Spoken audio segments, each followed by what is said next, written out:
So this is the long-term liabilities 2 class that we missed on Thursday, May 21st.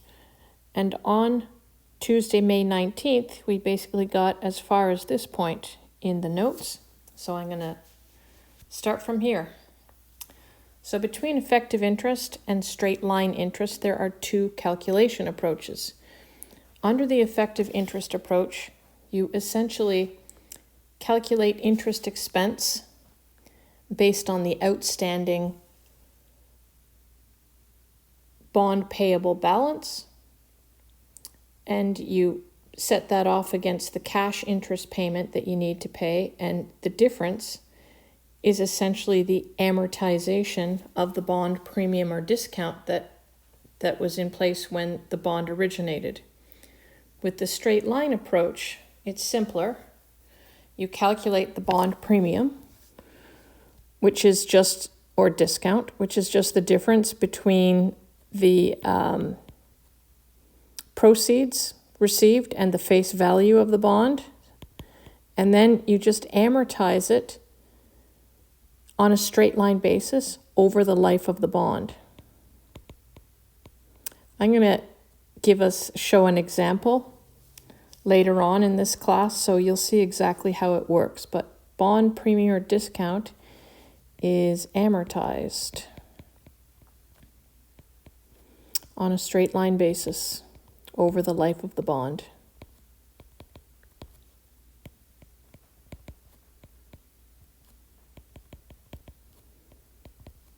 The approach we've been doing up until this point, where we calculate interest expense as the market rate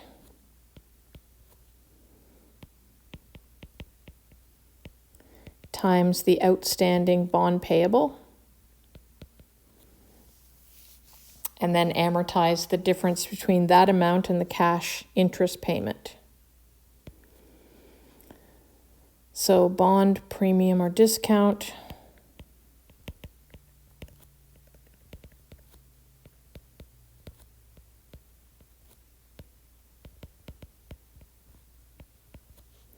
amortized as difference between interest expense and cash interest paid.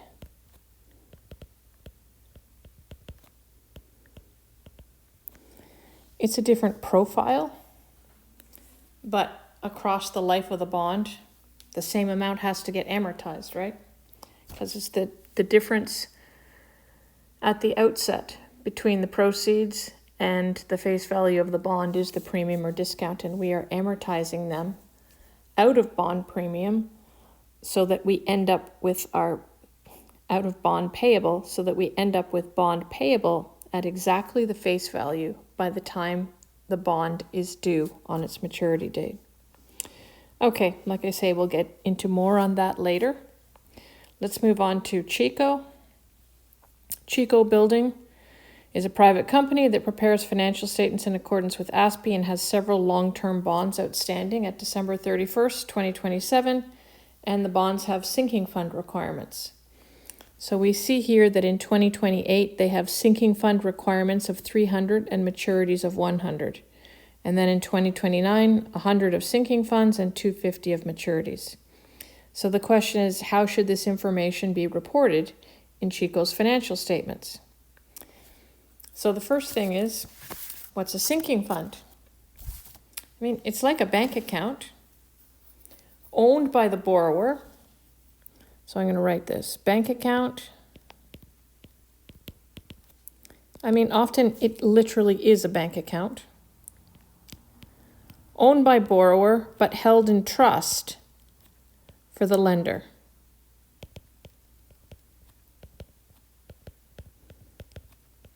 So what the borrower does when they have a sinking fund is that they pay into the sinking fund, into the bank account that they own. So they take cash out of their regular bank account and they put it into their sinking fund account. For example, in 2028, they would have taken $300,000 out of their regular bank account and put it into this sinking fund.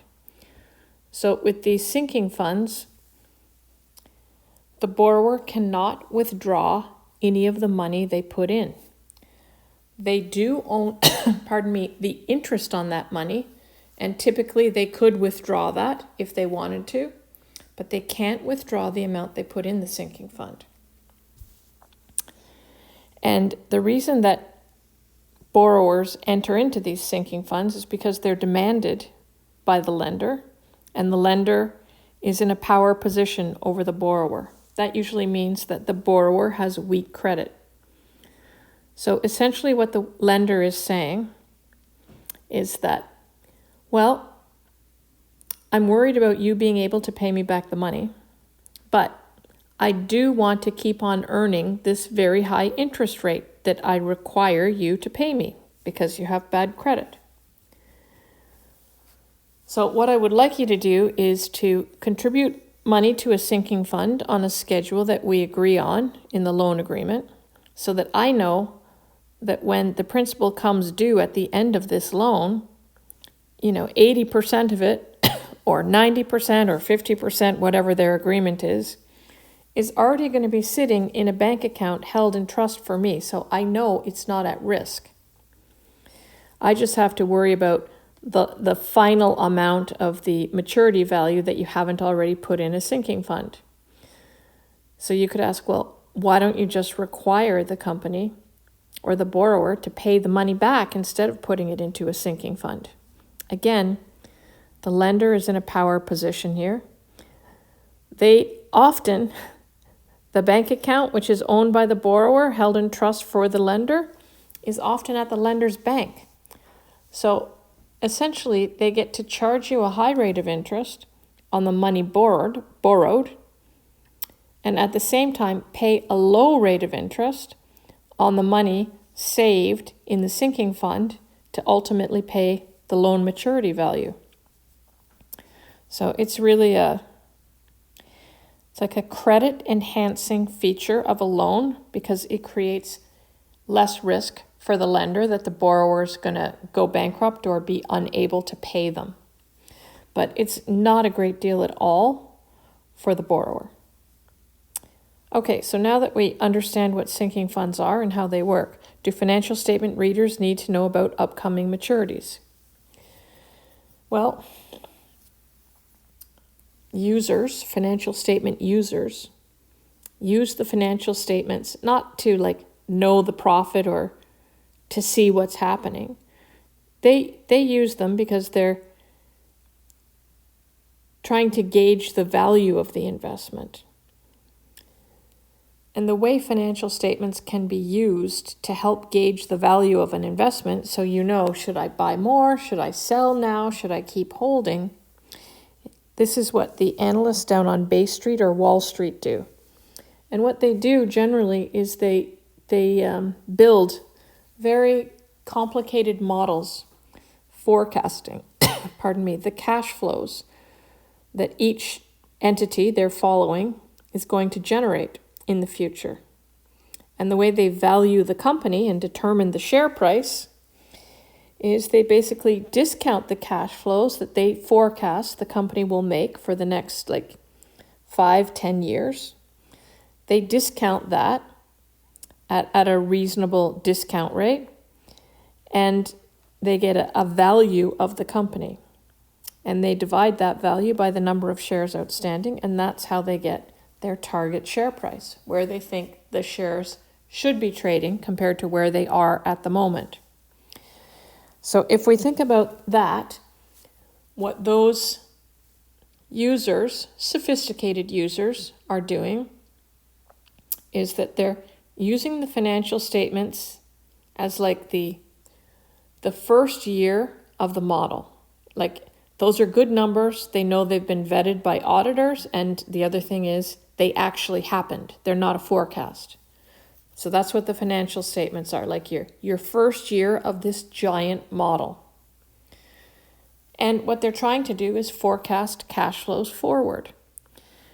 And when a borrower puts money into a sinking fund like this $300,000, what they're not doing is having the cash available to seize opportunities that come about.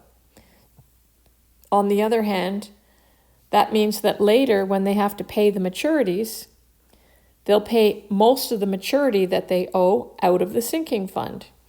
So it basically what I'm saying is that when you have a sinking fund, that does affect the cash flows that a company faces, because money going into a sinking fund is restricted. It's not money that's available to the company to use to support their own operations. So given that these financial statement users are forecasting cash flows, it's very helpful for them to know exactly how much has to be paid in maturities this year. How much in sinking fund payments have to be made this year? What about next year, the year after? And the financial statements are in the notes providing that type of information. If you ever listen to an analyst call, listen to the questions they're asking, and often, if you think about it, you can see that they're asking these questions because they're looking for inputs to their models of what the company is going to do in the future. They might ask, what do you think the revenue growth rate is going to be in your Asia Pacific region for the next 3 years? And the management team answers, and you think, yeah, they're about to put that into their model.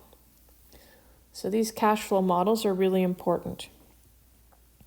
So the answer, do financial statement readers need to know? Yes, they definitely do. So yes and yes to both questions. Anything that takes cash out of circulation is of interest. Out of circulation inside the company, right? Because it's still going to show up as part of the company's cash. Remember, because they own the bank account. But it's going to show as a separate line item from regular cash. It's going to be separated because it's restricted. And as they'll have a schedule about when these payments need to be made, that can be included in the notes, and that just helps them with their cash flow forecast. So I'm saying anything that takes cash out of circulation is of interest to financial statement users for their cash flow forecasting.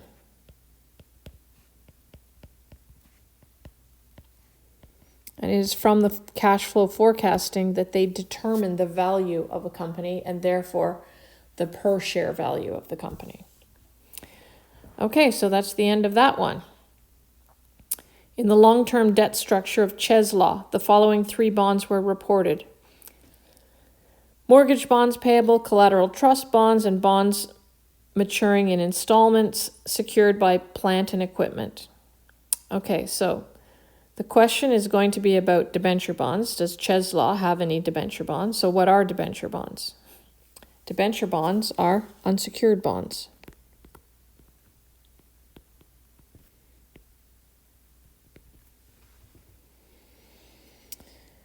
All right, so now that we have that in mind, do the listed long-term debts of Cheslaw include security or collateral? Because then we'll know if they don't include security or collateral, then yes, they are debenture bonds.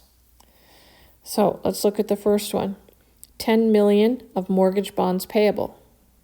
This word, as you know, mortgage, means the bonds are secured. So do the listed long-term debts include security? Yes, for the mortgage bonds. A mortgage is really a legal agreement between the borrower and the lender, whereby the borrower conditionally transfers ownership to the lender.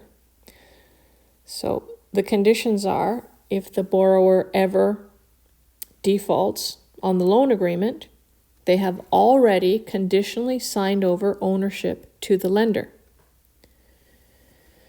So that means there is security on those bonds. Okay, 5 million collateral trust installment bonds. Well, when you see the word collateral, you know that the bond is secured. That means the assets that are being listed as collateral, the bank can seize those assets if the bond agreement is violated, in particular if the borrower fails to pay as agreed. Then we have 4 million installment bonds secured by plant equipment. Well, that's clearly security. So then our final question, does Chesla have any debenture bonds?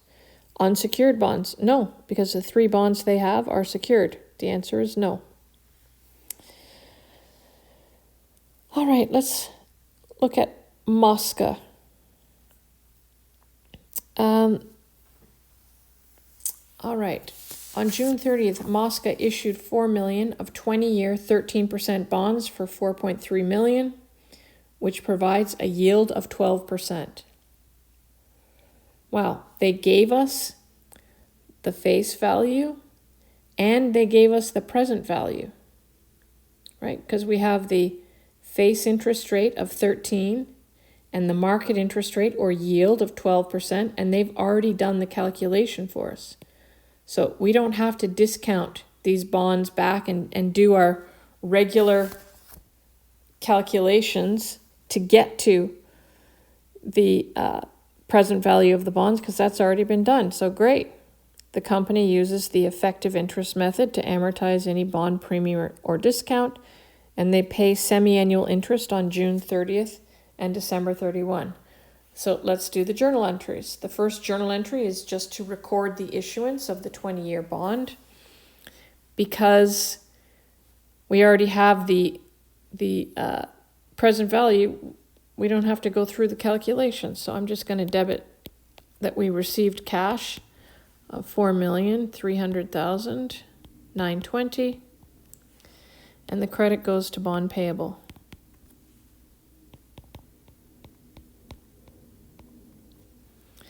Okay, next entry. The bonds were issued on June 30th. On December 31st, 2027, interest expense. So the effective interest approach is what I'm doing here. Charge interest on the outstanding principal balance. Well, that's our 4.3 million times the effective or market interest rate, which is 12%. But because the interest payments are semi-annual, we're going to divide this by 2. So 4.3 million times 6% is 258,055. That's our interest expense.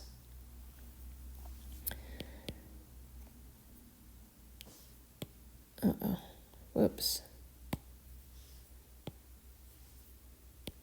There we go. All right.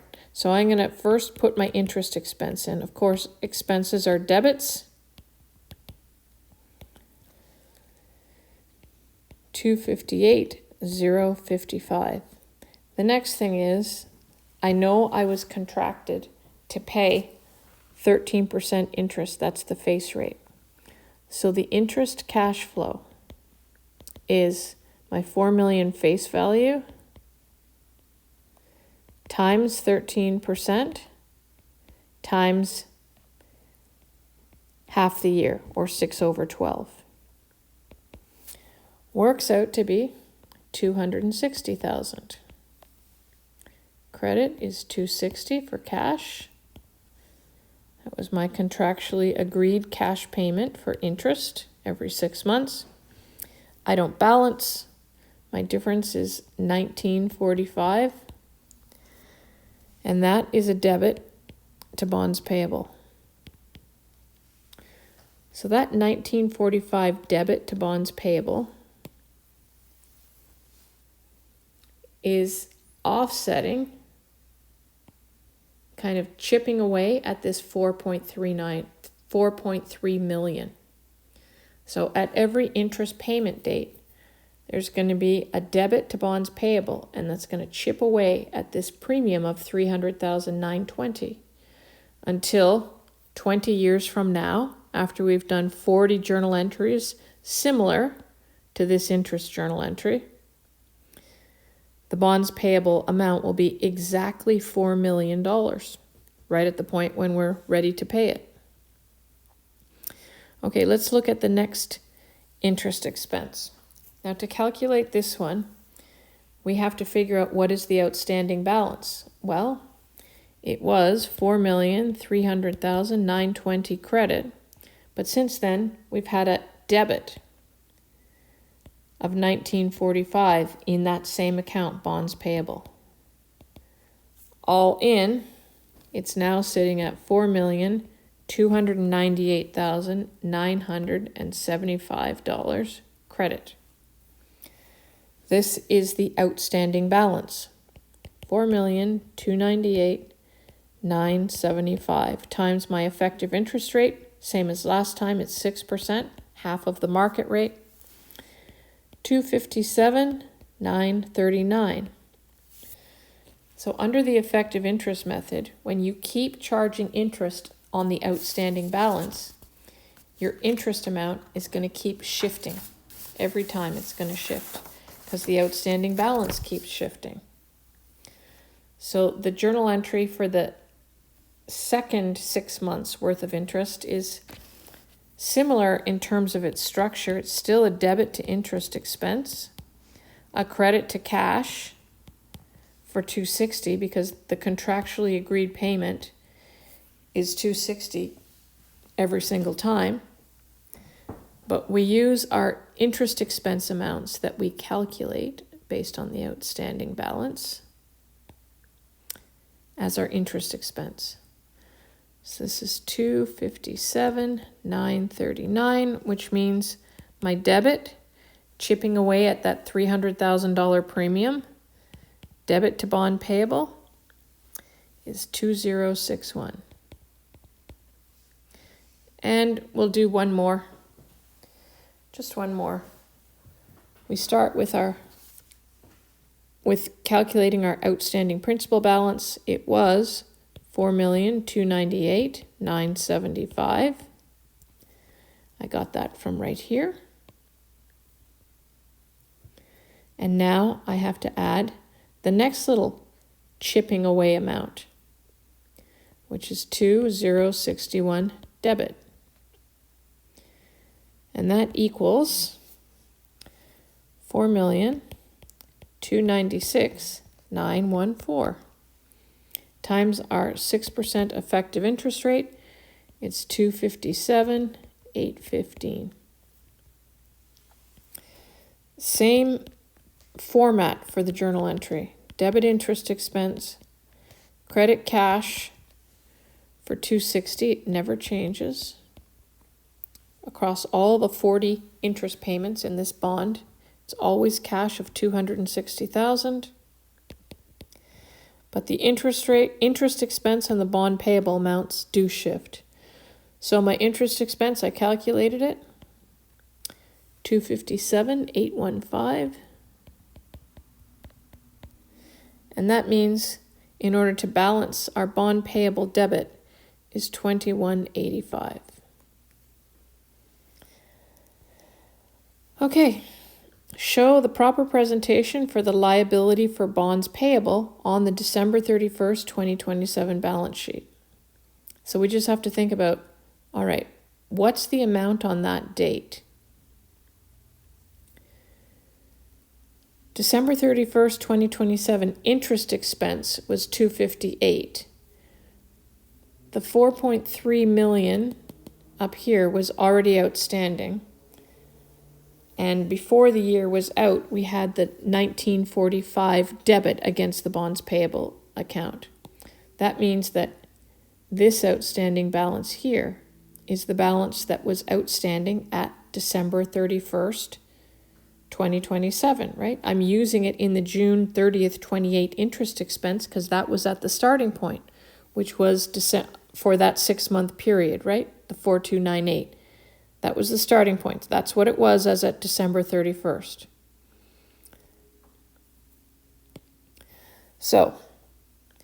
I'm going to put the dollar amount as $4,298,975. And for my caption, I could put bonds payable. It's in the long-term liabilities section. But I could also make my caption more informative, and many companies do this. You could put my 13% bond payable, and the due date, also relevant to your readers. Due June 30th, 2030. Okay. What was the interest expense reported for 2027?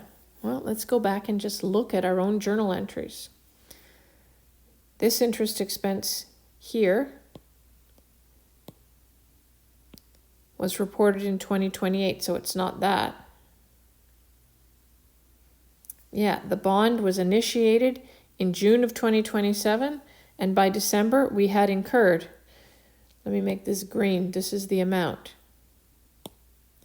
$258,055 of interest, just 6 months worth. All right, so interest expense, $258,055 from above. And as I mentioned, our default position, which we will do most of the time, is we're using the effective interest approach, which, by the way, is required by IFRS. ASPE allows either this approach or the straight line. So let's think about the effective interest versus the straight line approach. And let's just do the straight line interest calculation for this bond over here. I'll do it in red. Straight line interest calc. So step 1, calculate the bond premium or discount.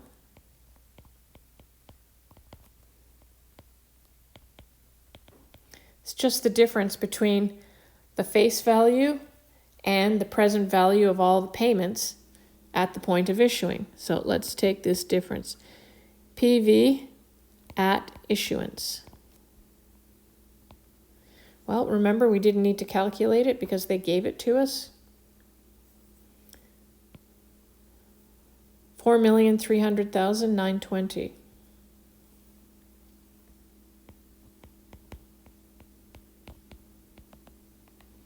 And then we deduct the face value of the bond.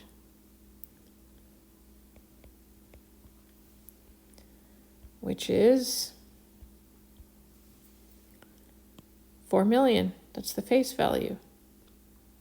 So that was an easy calculation. I'm sure you could have done that in your head. The premium in this case is 300,920. Okay, now we've isolated the premium. Step 2, determine the number of periods. Well, we know that it's a 20-year bond with interest payable twice a year.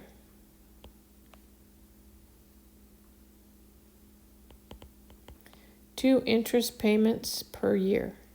Okay, so we know there are 40 periods, 40 semi-annual periods.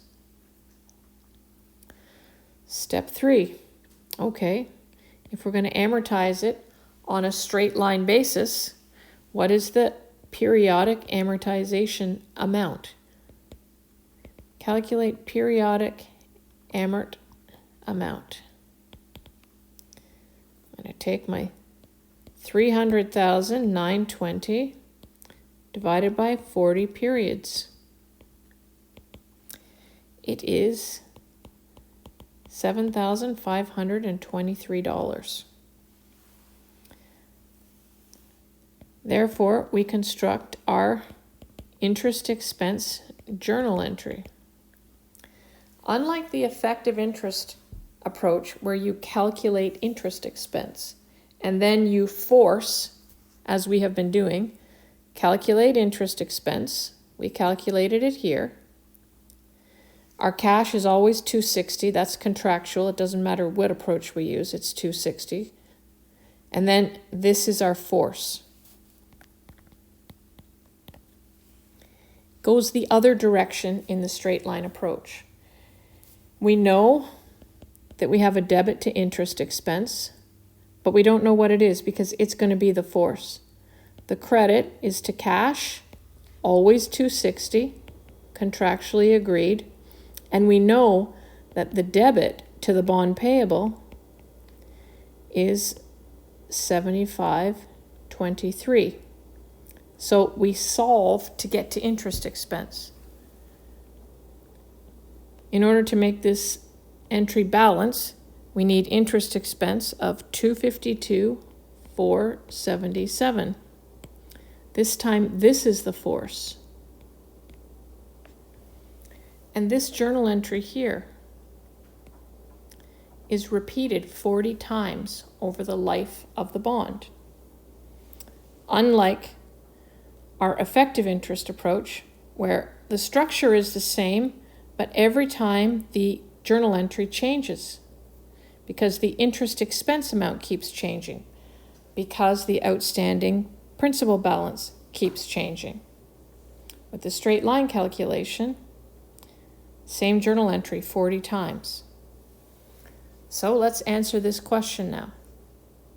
The 2027 interest expense under the effective interest approach will be the same as, less than, or more than the 2027 interest expense that would be reported under straight line. Well, under straight line, interest expense will be $252,477.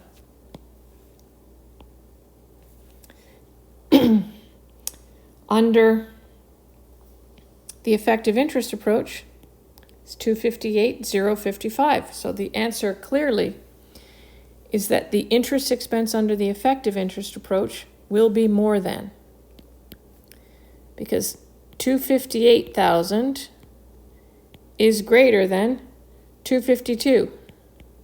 Right? That's we've already calculated it, so we know for sure. Let's just think about what the interest expense profile looks like. So if you use the straight line approach, your interest expense is always the same for the whole life of the bond. And we know that it's going to be $252,477 every time.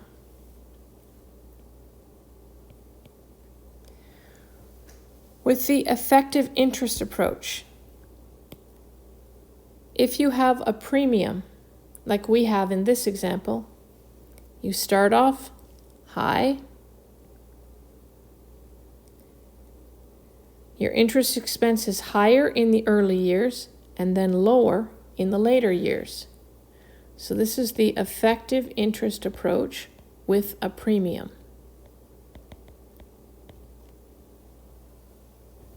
Because in the end, your interest expense cumulatively is going to be the same no matter which approach you use. It's going to be the same in total, but the profile will be different. Now, if you had the effective interest approach and your bond had a discount, I'm just going to do this as a dashed line, you're going to start off lower than the straight line approach at the outset. But as time goes on, you're going to cross over. Straight line stays flat, but each year the amount of interest expense recorded gets higher under the effective interest approach when you have a discount. So that's what the profile looks like. Let's talk about the total cost of borrowing over the life of the loan. Well, we can calculate that as, first, how much cash interest do we pay? Well, it's $260,000 per period times 40 periods. That's our contractually agreed 13% interest payment on the $4 million. That equals $10,400,000. Remember when you hear about mortgages, you pay for your house 4 times over? Remember, this bond is a $4 million bond. Over the 20-year life of the loan, in interest alone, they pay $10.4 million. Okay, but at the outset of the loan, they received more than $4 million. They received a premium. So I'm going to deduct that premium of $300,920 to get my total borrowing cost of $10,099,080. That's the total borrowing cost over the life of the loan. This is not an amount that has been adjusted for the time value of money. That's just like the nominal amount of interest we will pay net. Because with a premium, it's like they're paying you interest up front, in a sense. Okay, let's look at this last question, comparing the effective interest and straight line approach. The total interest expense over the life of the bond under the effective interest approach will be the same as, less than, or more than the total interest expense over the life of the bond under the straight line approach. And as I already mentioned, it's the same. It's the same as. Because although the profiles are different, like this graph shows, the total amount paid, or the total amount recorded as interest, is the same cumulatively across the life of the loan. Okay, let's leave that and do a couple of multiple choice questions. How should a long-term bond initially be valued? Well, how do we value it? We've done it several times now. We take the present value of the principal cash flow plus the present value of the interest cash flows. And that's how we do it. So looking at these options, it's not at the future value, so those two are out. It's at the present value. But it's not the present value of just the interest to be paid, it's interest plus principal. So the answer must be B, at the present value of the future cash flows. All right, a bond's face value. That's the nice round amount. Like for this bond, the face value is 4 million, but the present value is the 4.3 million. Okay, so just thinking about that.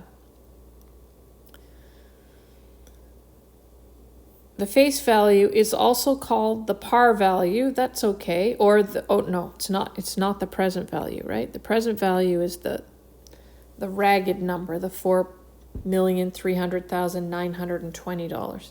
So I know it's not the present value. So I'm going to get rid of that. Principal amount is okay. Oh, but the future value, no. It's not the future value.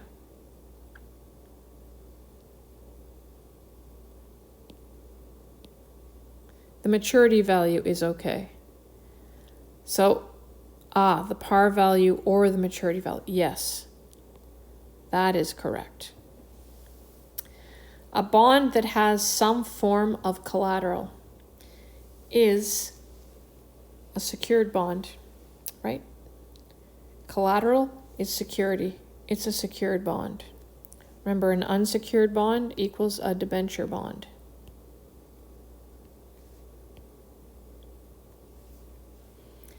All right, let's get into Armstrong. We're just adding complications here. So Armstrong sells 2 million of 10% bonds on March 1st, 2027. The bonds pay interest on September and March 1st. The bond's due date is September 1st, 2030. The bonds yield 12%. So our face interest is 2 million. our face value is 2 million, our face interest is 10%. Whereas our market interest rate, because it says yield, is 12%. This time they didn't tell us the value of the proceeds they received, so we have to calculate that ourselves. Principal cash flow we know is 2 million on the maturity date of the bond, and the interest cash flow is 2 million times our contractual interest rate, which is 10%, and the bonds pay interest twice a year. So I'm going to take half of that amount. It works out to be 100,000. And that payment is made at the end of every semi-annual period.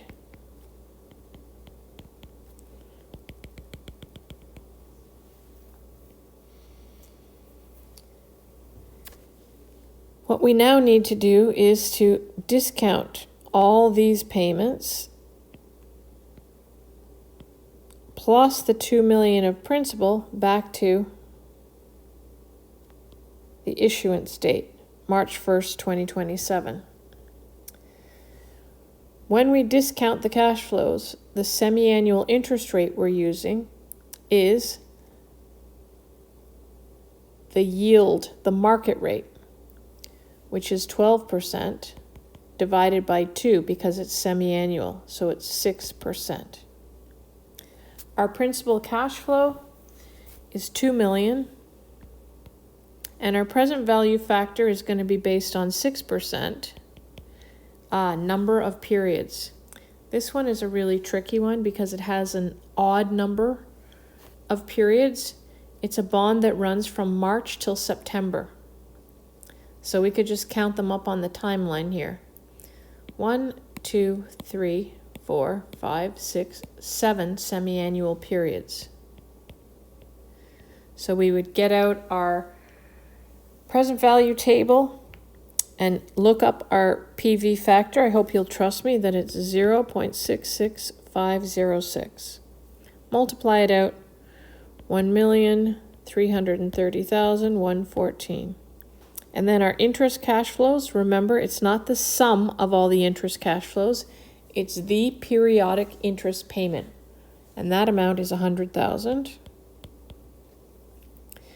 We use the same parameters for our factor, but we go to the ordinary annuity table, and the factor is 5.58238.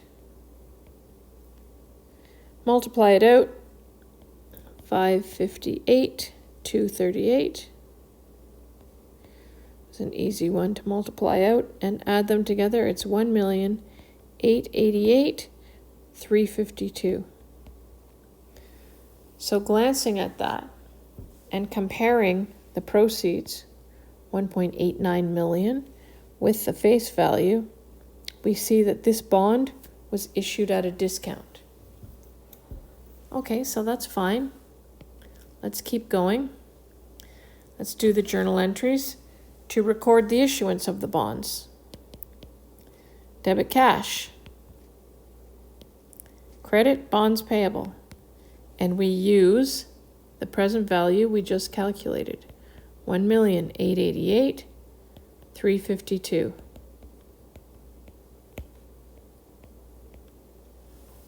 Okay. September 1st interest payment. 6 months later, we take our balance that has been outstanding for the last 6 months, which is the 1,888,352, times the effective interest rate, which is our 6% rate.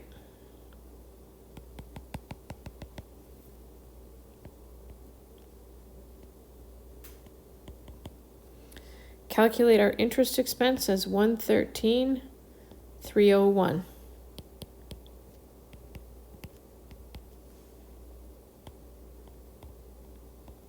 Expenses are debits.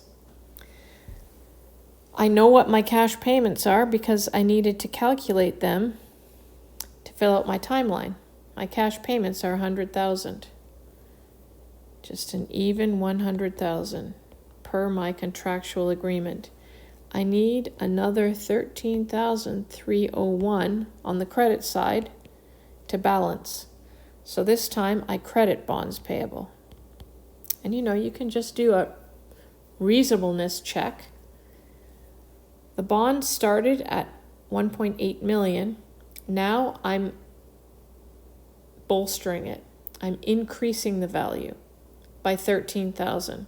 And that makes sense because by the time we reach the maturity date, the bond should be carried on Armstrong's books at exactly 2 million, the maturity value. So yeah, it makes sense that we need to credit the bond payable. Okay, let's keep going.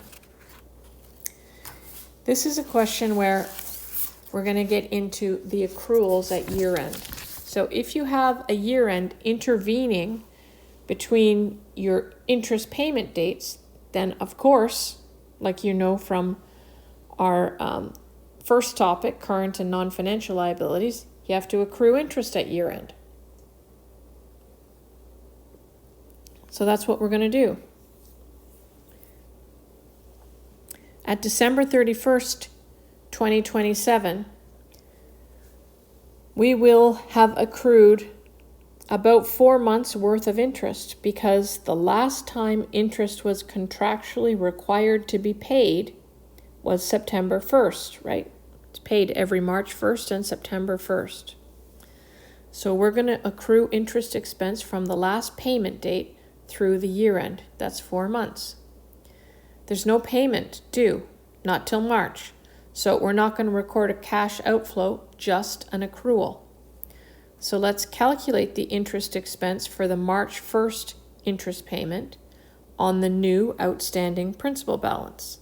Well, that balance was our original $1,888,352 credit right here. And now we just added another 13,301 to it, another credit. Add those two up together, it's $1,901,653.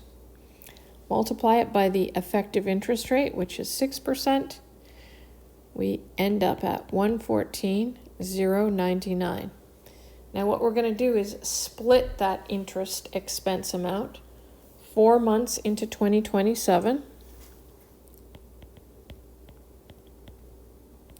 So 76,066 of the 114 goes as interest expense in 2027, and the remaining 2 months worth, 38,035, goes into 2028.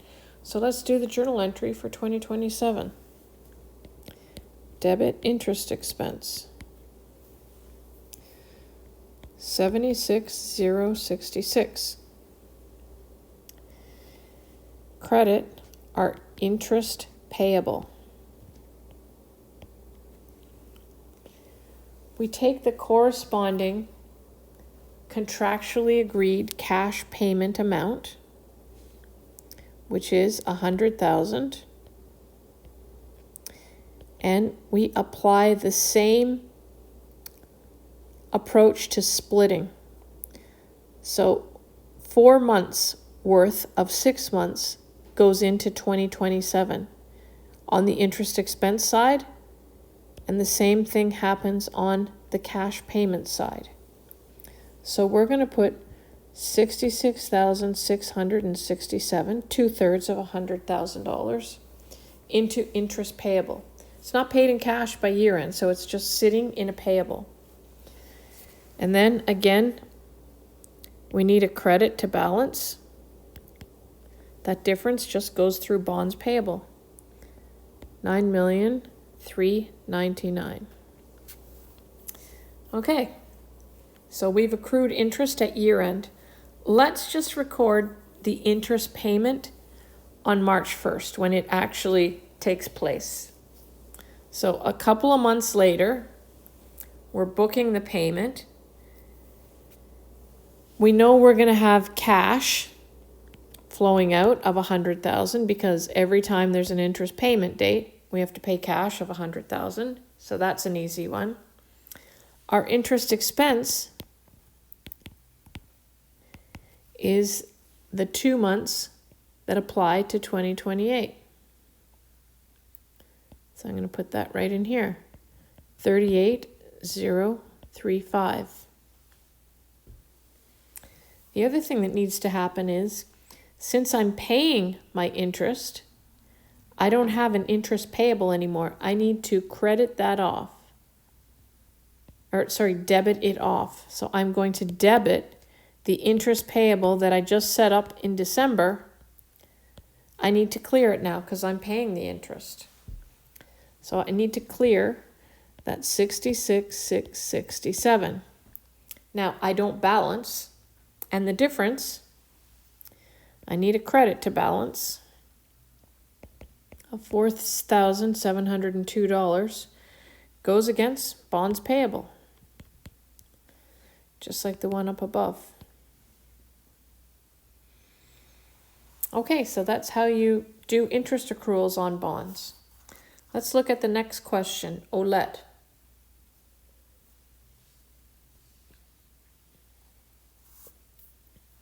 So let's get started, value the bond, and create a little bond amortization table. I mean, the way we always start with bonds, it gets to be quite repetitive. Map the cash flows to the timeline. So reading about this bond, 6 million of 11% bonds. That's my face value of my bond and my face interest. Okay, that's a complication. It's a semi-annual bond. Interest is paid on December 1st and June 1st. The bonds yield 10%. There's my market rate. So my principal cash flow is 6 million.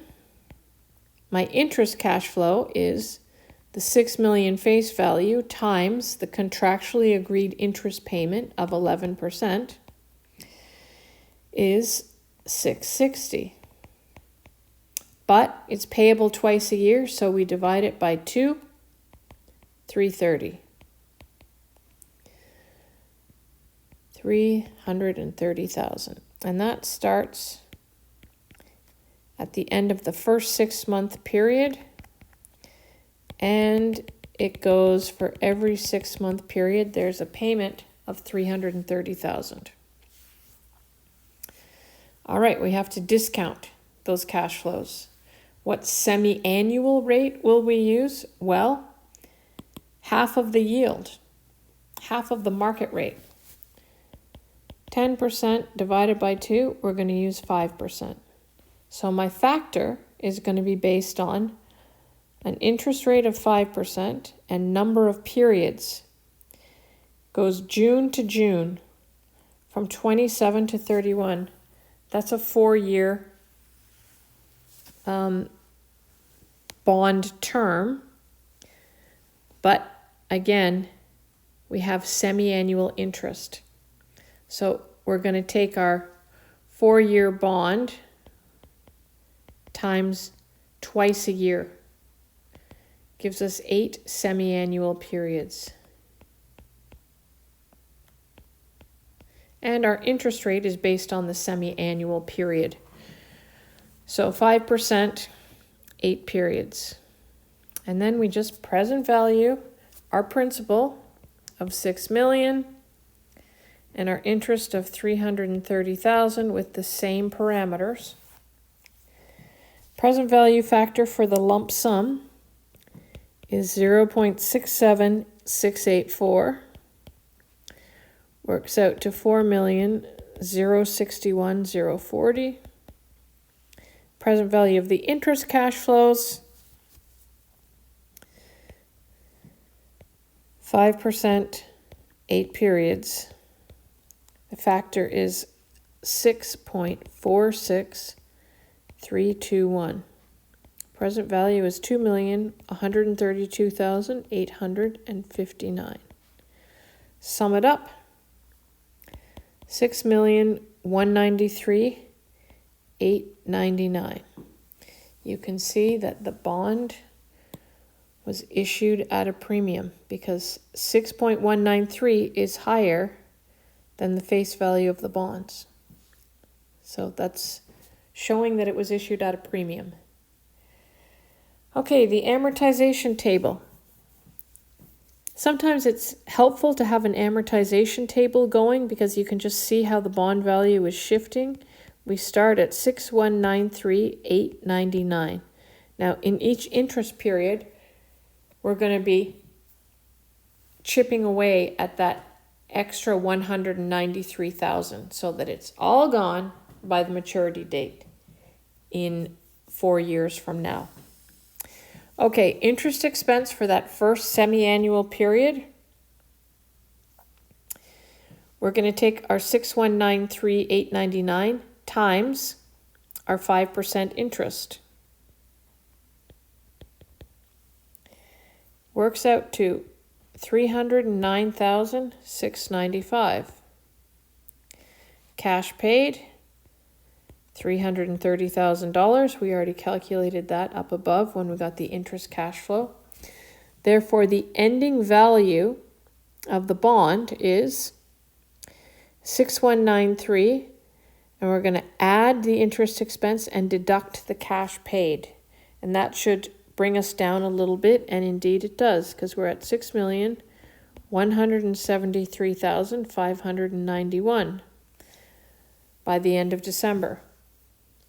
So we bring that amount forward. That's the starting point for the 6-month period ending on June 1st.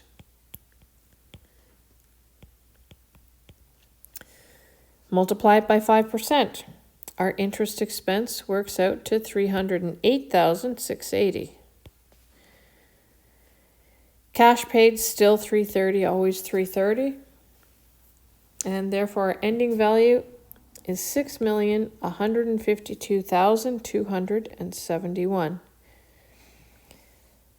So starting on June 1st, 28, that's the first day of the next interest period, we're sitting at $61,52,271. Multiply by 5%, $307,614, and let's just stop there. So that's how the amortization table is looking. Let's keep going with the question itself. I'm going to highlight this, I guess in blue. Okay. On October 1st, Olette buys back 1.2 million worth of bonds for 1.4 million, including accrued interest. Worth.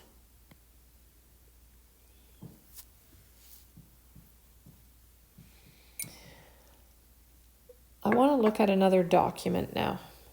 Hopefully I'm not going to have trouble getting this to open.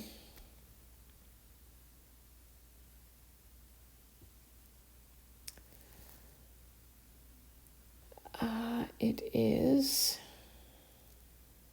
this document. Okay. So this is the document I was thinking of. I've tried to make this a really fancy little document. We'll see if you agree. So this big arrow is meant to represent our $6 million bond, which is going along in time. So, okay, I'll stay with purple. Okay, so the face value, oh, it's blue. Okay, our $6 million face value bond going forward in time. At the beginning, when it was initially issued, remember,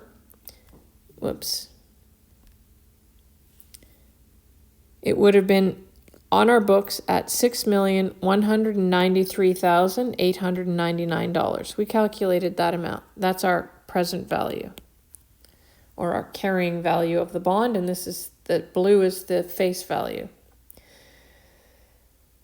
By the end of the bond's life over here, the present value of the bond is going to be exactly 6 million because we keep chipping away at it with every interest period. And of course, the face value remains unchanged. It's going to be 6 million. So there's our bond. We could deconstruct that bond into two different tranches. The 1.2 million tranche and the 4.8 million tranche. Together, they add up to 6 million. You can see that the yellow and the blue, if you add them together, they make green. So see my lovely analogy there. At the end of the life of the bond, we'll have the 2 million yellow tranche, the 1.2 million yellow tranche and the 4.8 million blue tranche. Still sitting there with those face values. If I wanted to break it into these tranches on a present value basis, I'd just take the same proportions. 1.2 million over 6 million, so 1.2 million over 6 million times my original present value of 6,193,899. I could say this 1.2 million tranche at the outset, its actual value was 1 million carrying value on our books, 238,780. And by the time we hit the end of the bond's life, it's going to be exactly 1.2 million. The 4.8 million tranche,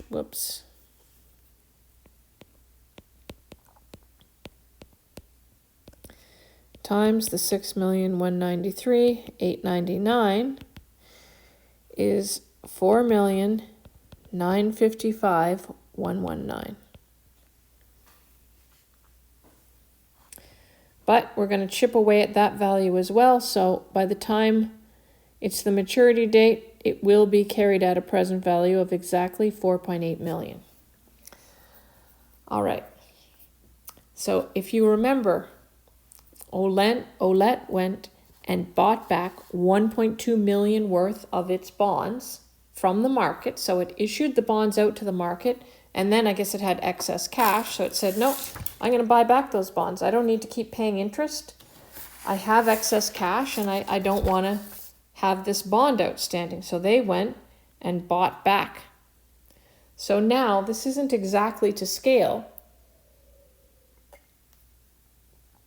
but the 1.2 million tranche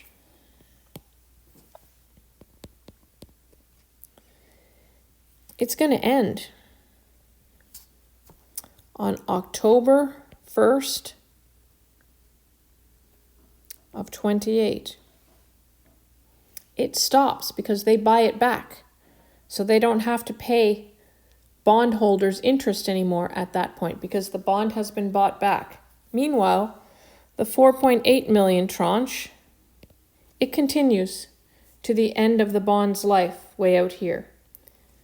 So at maturity, they're not going to pay back 6 million. They'll just pay back 4.8 million because they already bought back the $1.2 million tranche. So the question is, what is the value of the bond on the books at the point that it was bought back? And what we have here is the most recent value we have, I'll use this color, was at June 1st.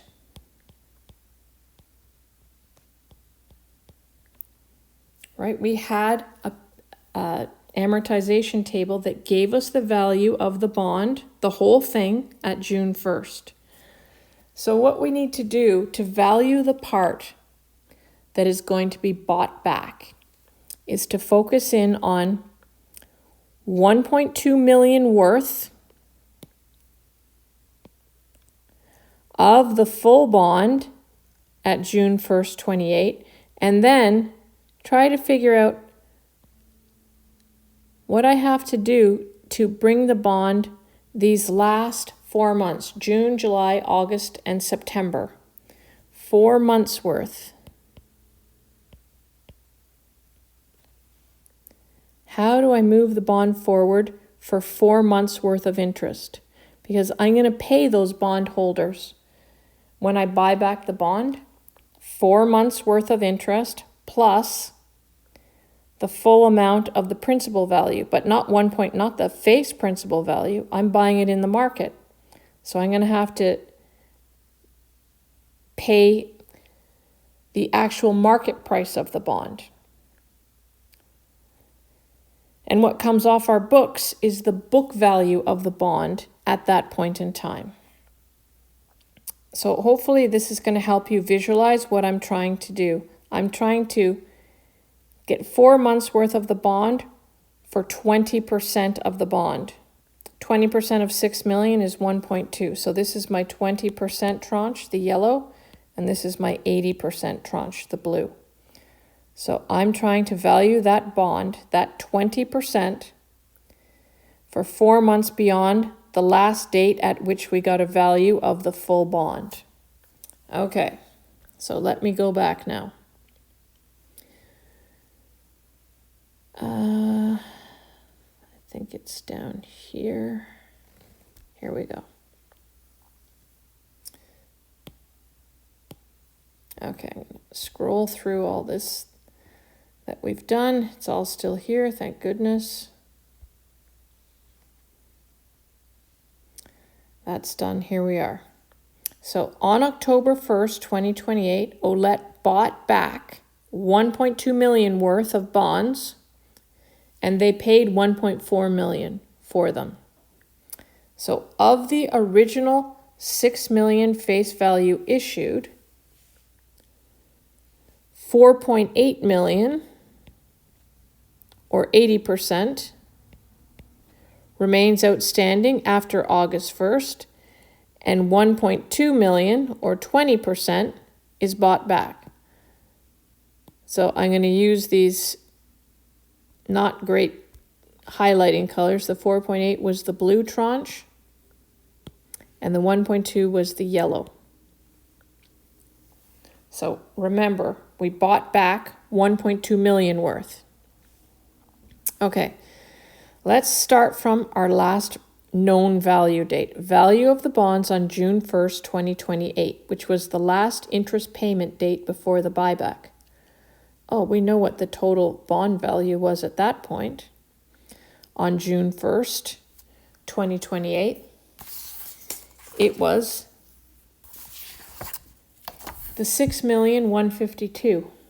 I'm going to do this one in green because it's the blue and the yellow together, right? It was the 6,152,271. I'm going to highlight it first and then I'm going to write it in. 6,152,271. That was the value of the whole bond. Now I want 20%, right? Because I'm honing in on the yellow part. 20% of 6152 is 1,230,454. So this is the value of the yellow component at June 1st. Okay, but we didn't buy back at June 1st. We bought back 4 months later. So what we need to do is prorate the December 31st, 28 interest expense value for 4 months outstanding and the same 20% being repaid. So that's what I'm trying to hone in on here. So the interest to be accrued, 4 months worth of interest that we're going to accrue immediately before the buyback, like early in the morning on October 1st, 2028. We're going to take our full December 1st, 2028 interest expense, which we already calculated, was 307,614.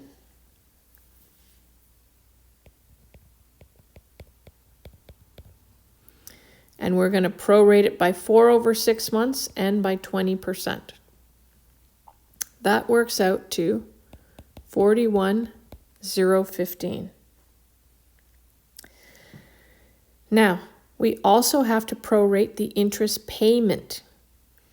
And as we know, the interest payment amount is always, every single time, $330,000, our contractually agreed interest payment on our bond.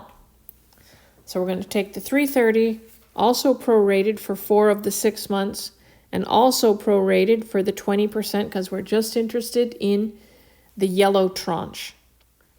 So multiply that out, works out to 44,000. So before we do the buyback, we're going to record accrued interest on the bought back amount, okay? To record accrued interest on the bought back amount, I'm going to debit interest expense, which I calculated, it's right here, 41,015. I'm going to credit interest payable. I haven't paid it, but I know that the corresponding amount that I would have to pay is the 44,000.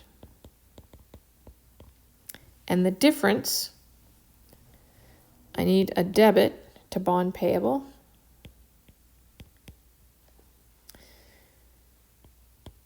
$29.85. This is a force.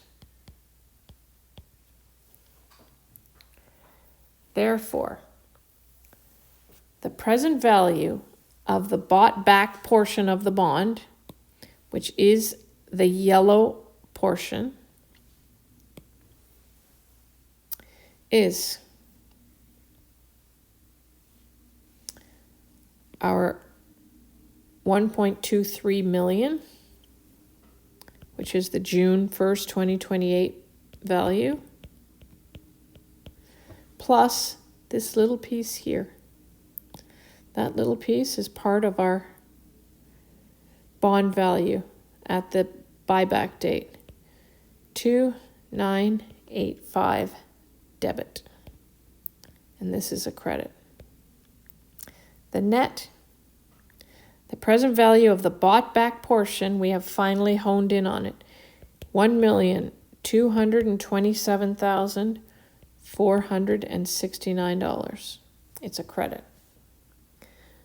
So that's the value at which that stub yellow portion of the bond is being carried at on the books at October 1st, 2028. And that's the amount that has to come out of bond payable. It's sitting there as a credit. We need to debit it out because we're buying back that bond. 1,227,469. Now, when we paid them 1.4 million in cash, let me just put that cash, when we bought them back for 1.4 million, the question said that it covered the bonds plus accrued interest. Well, the accrued interest is the 44,000. When we buy the bonds, we're going to pay back that payable. So now I need to balance my journal entry.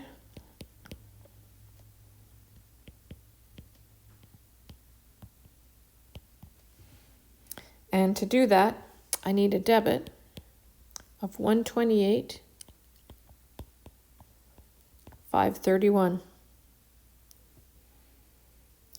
This account, this is a loss on the redemption of the bond.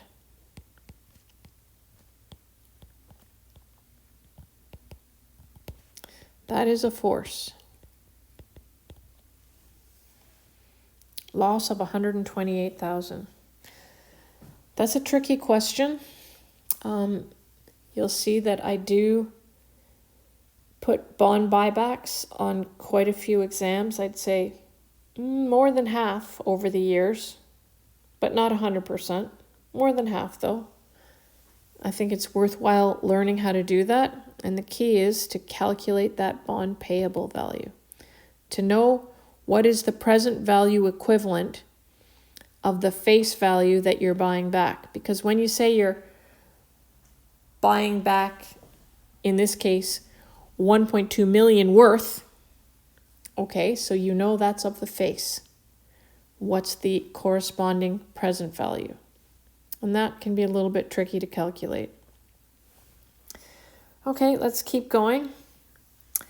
When a note payable is issued for property, goods, or services, the present value of the note is measured by which of the following? And the answer is any of the above, but not just pick one. It is whichever is most reliable.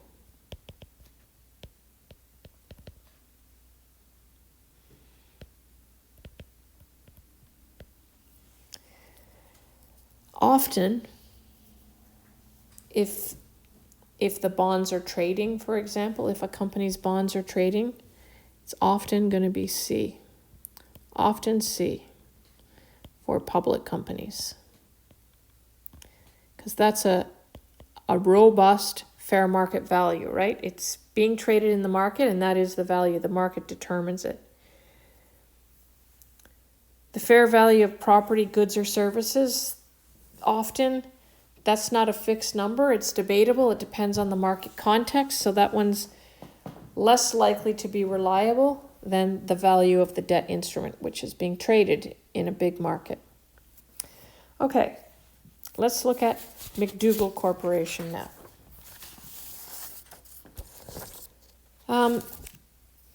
McDougall approached Silverman Corp about buying a parcel of undeveloped land.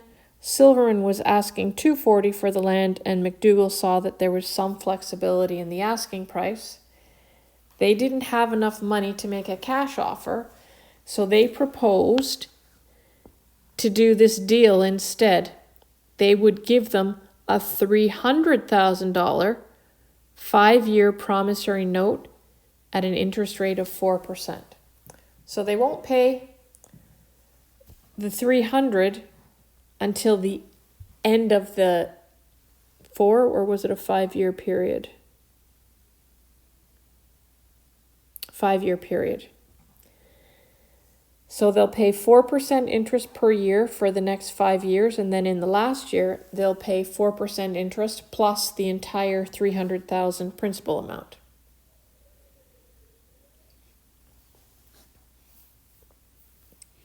So, this negotiation continued, and Silverman, the seller, said, no, I'm not going to agree to it just as you say. I want it to be a mortgage note. So remember what I mentioned a mortgage was. That's where you conditionally transfer ownership of the property to the lender. So it's yours, you have legal rights over it, unless you fail to hold up your end of the agreement with the lender, at which point the lender has legal rights to it. So that's going to make the note more attractive to Silverman. They don't want to just, have McDougall walk away with the land and never pay. Oh, sorry, I can't pay. But they have all the legal rights of ownership, so that wouldn't be smart. So it looks like McDougall agreed and signed a mortgage note for $300,000, due 5 years later. Then they tell us McDougall would have had to pay 10% at its local bank if it were to borrow the cash for the land purchase. Silverman could borrow the funds at 9%. So that shows you that McDougall is not as strong a credit as Silverman is. Both have calendar year ends. Okay, how would McDougall Corporation value the land purchased from Silverman? Well, that really goes back to this question. When a note payable is issued for property, the present value of the note is measured by the fair value of the debt instrument. We're going to fair value that debt instrument by present valuing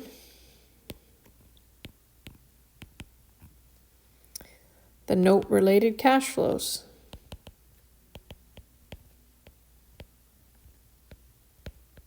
Which are interest and principal cash flows.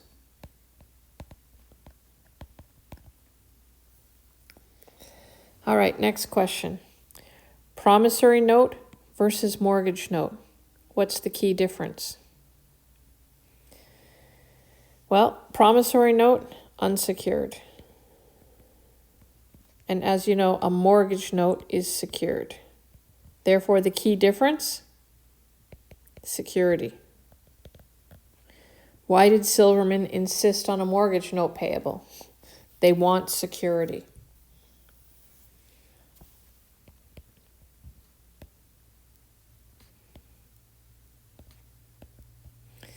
They want security that they will ultimately get paid for this land. All right, next question. What is an installment note? Nothing up here in the question mentioned an installment note, but I picked this question so we could go over installment notes and how they work.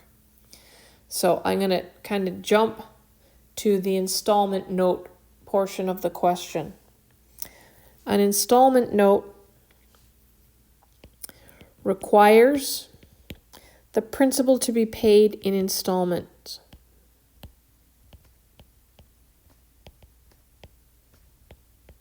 So, unlike the typical note where you just pay interest until the maturity date and then the entire maturity value is paid in one bullet or balloon payment, an installment note requires the principal to be paid over time.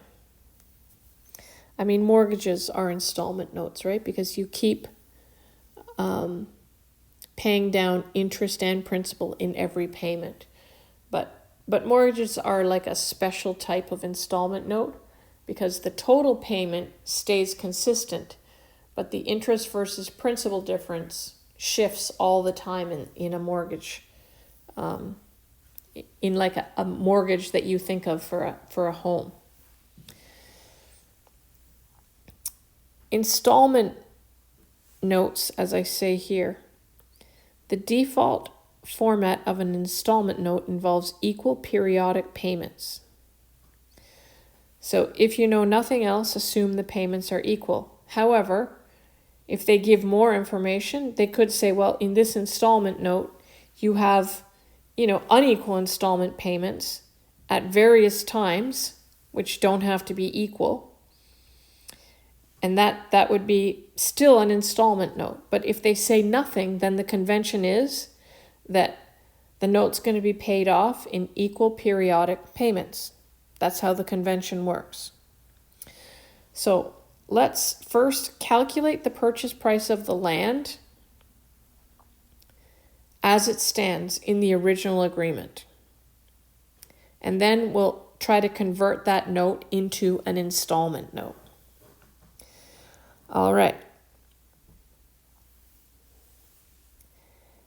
So, like any other note, we're going to present value the note payable, and once we have that, we'll know the cost of the land because the two are going to be equated to each other. The principal cash flow. As we know, they agreed to pay the $300,000 note, and our factor, it's a 5-year note. The interest rate we will use is the rate applicable to the borrower, 10%.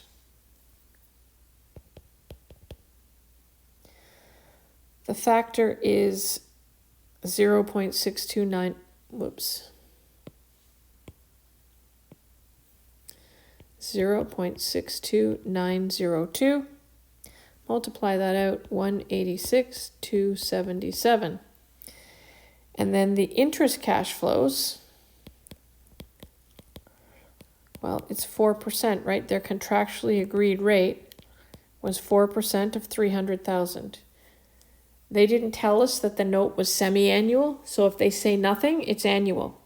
So I'm just going to take 4% of 300, which is 12,000, and they pay that at the end of each year for 5 years.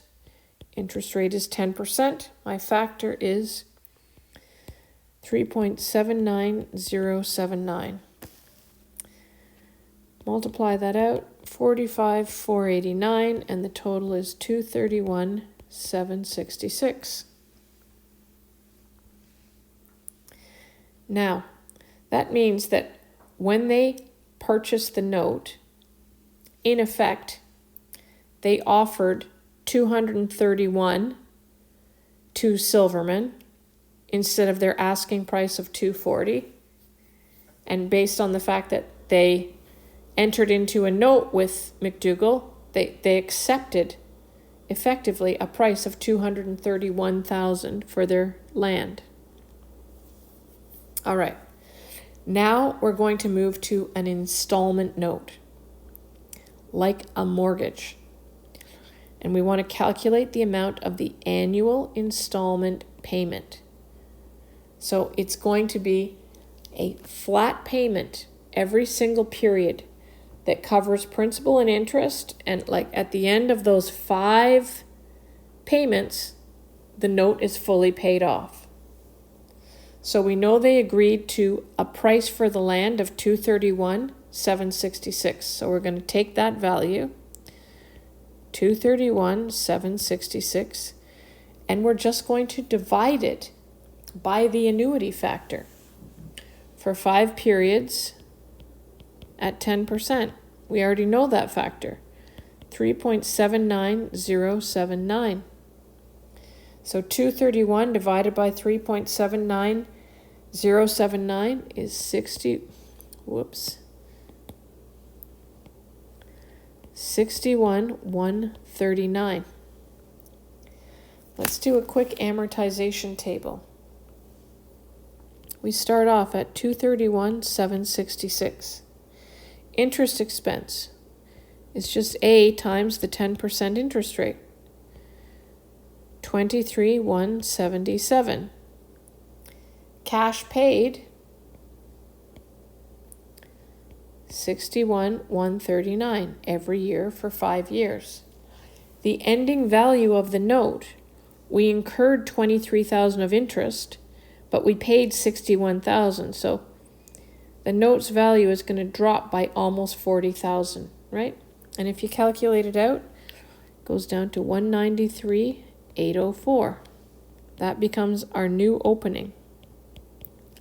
Multiply by 10%, 19,380, but we still paid 61,139. So more of our annual installment payment is principal, like it keeps growing. So I end up at 152,045. That becomes the starting point. Interest expense at 10% is 15,205. Still pay 61,139. So now it's like almost 46,000 of principal is getting paid in that third payment. We're down to 106,110. And it keeps going. And over the next 2 payments, we fully pay off all the interest and principal on this installment note. All right, let's get into some journal entries. Prepare the journal entry for the purchase of the land. Well, we know that the land is valued based on the present value of the note. So land, debit land, credit, note payable, 231,766. Now, prepare any adjusting entry that is required at the end of the fiscal year and the first payment made on June 1st, 2028. Okay, so at the end of the fiscal year, we first have to accrue interest. So we're going to debit interest expense, which is our 23,177, times 7/12, which is June to December. That's 7 months, because it's only paying interest on June 1st every year. So in the first year, there are no interest payments made in the first fiscal year. All right, so that's 13,520. Wasn't paid, so I'll just set it up as a credit to interest payable.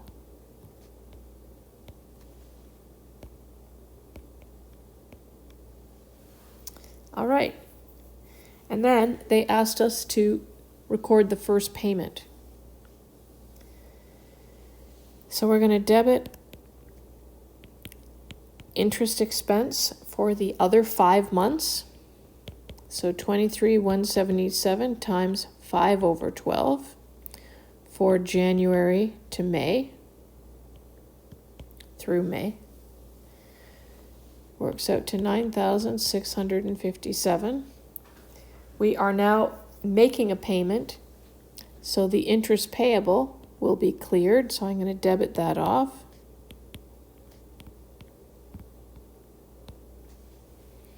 $13,520.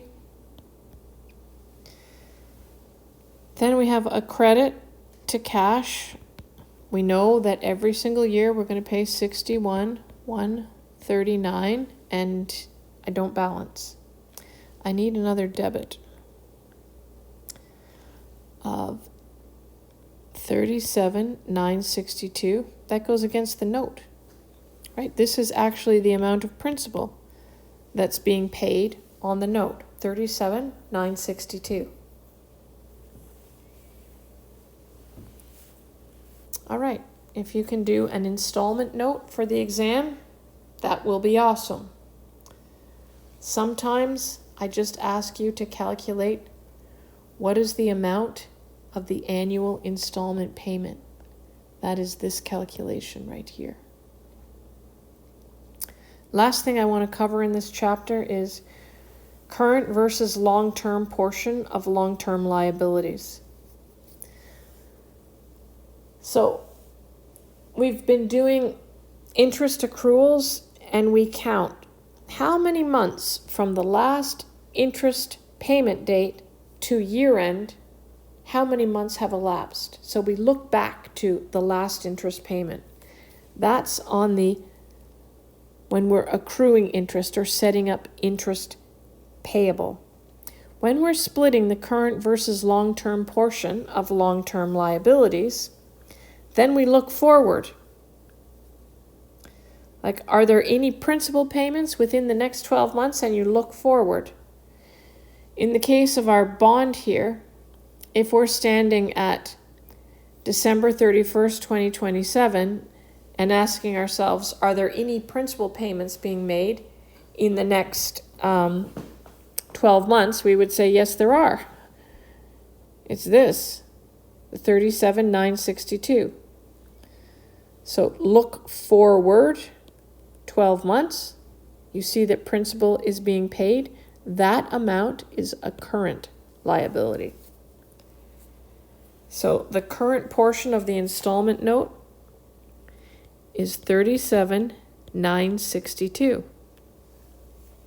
We know that because that's how much the principal portion of our note payable went down when the first payment was made on the 1-year anniversary. So that's current. Interest payable is current. The interest payable amount at December 31st is $13,520, so that's a current liability.